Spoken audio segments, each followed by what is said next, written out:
திருப்பூர் மாவட்டம் உடுமலை அருகே சிக்கனூத்தில் மடத்துக்குளம் அதிமுக எம்எல்ஏ மகேந்திரனுக்கு சொந்தமாக 40 ஏக்கரில் தென்னந்தோப்பு உள்ளது. அந்த தென்னந்தோப்பில் திண்டுக்கல் மாவட்டம் வேடச்சந்தூரை சேர்ந்த மூர்த்தி என்பவரும் அவரது இரு மகன்களான தங்கப்பாண்டி மற்றும் மணிகண்டன் ஆகியோரும் 2 மாதங்களாக வேலை பார்த்து வந்தனர்.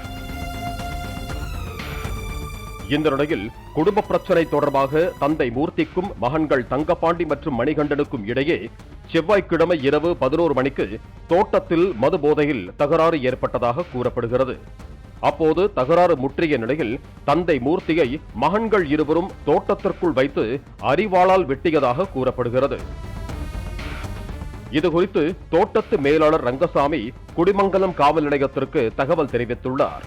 காவல் நிலையத்தில் இரவு பணியில் இருந்த காவல் ஆய்வாளர் நெடுஞ்சாலை ரோந்து பணியில் இருந்த SSI சண்முகவேலை தோட்டத்திற்கு செல்லுமாறு கூறியுள்ளார்.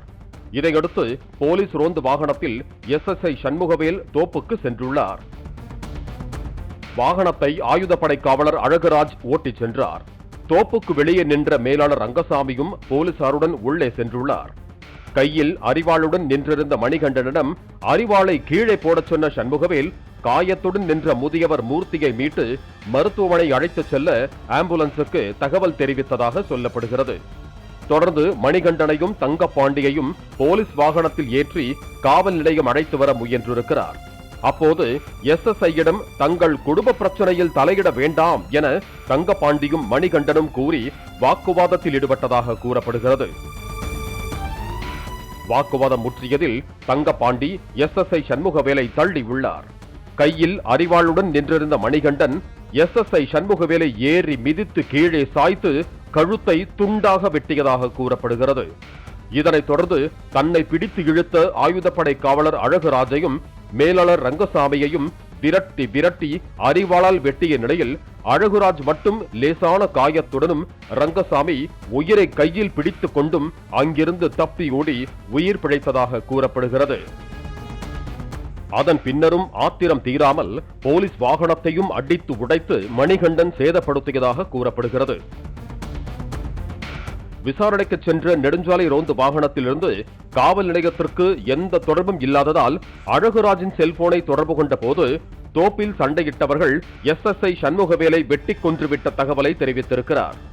இதையடுத்து காவல்துறையினர் பெரும் படையுடன் தோப்புக்கு சென்ற நிலையில் முகத்தில் காயத்துடன் நின்ற மூர்த்தி SSI கொலையில் தொடர்புடைய மணிகண்டன் மற்றும் தங்கப்பாண்டி ஆகிய 3 பேரும் அங்கிருந்து தப்பிச் சென்றது தெரிய வந்தது.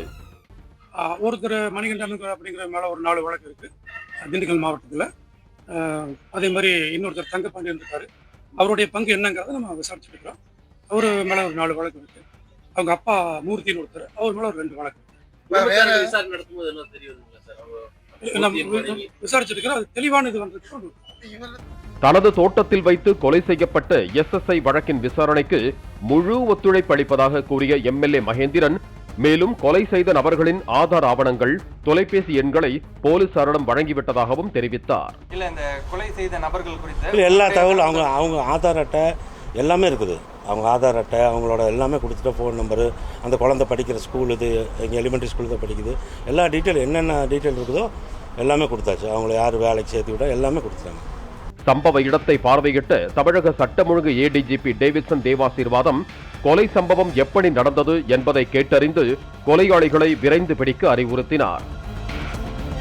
தமிழக DGP சங்கர் ஜிவால் கொல்லப்பட்ட SSI சண்முகவேலுவின் உடலுக்கு மலர் வளையம் வைத்து அஞ்சலி செலுத்தினார். அரசு மரியாதையுடன் SSI சண்முகவேல் உடல் தகனம் செய்யப்பட்டது.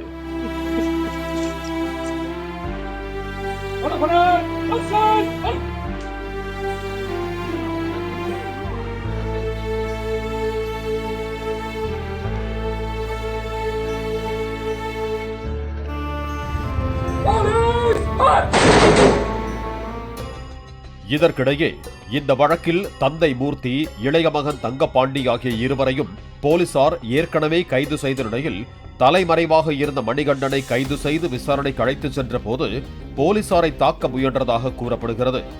இதையடுத்து தற்காப்புக்காக போலீசார் சுட்டதில் மணிகண்டன் உயிரிழந்தார். பாலிமர் செய்திகளுக்காக பல்லடம் சதீஷ்குமார், உடுமலை தினேஷ் மற்றும் திருப்பூர் செந்தில். பிளே ஸ்டோர் மற்றும் ஆப் ஸ்டோரில் இருந்து பாலிமர் செயலியை QR கோடு மூலம் பதிவிறக்கம் செய்யுங்கள். செய்திகளை உடனுக்குடன் பெறுங்கள்.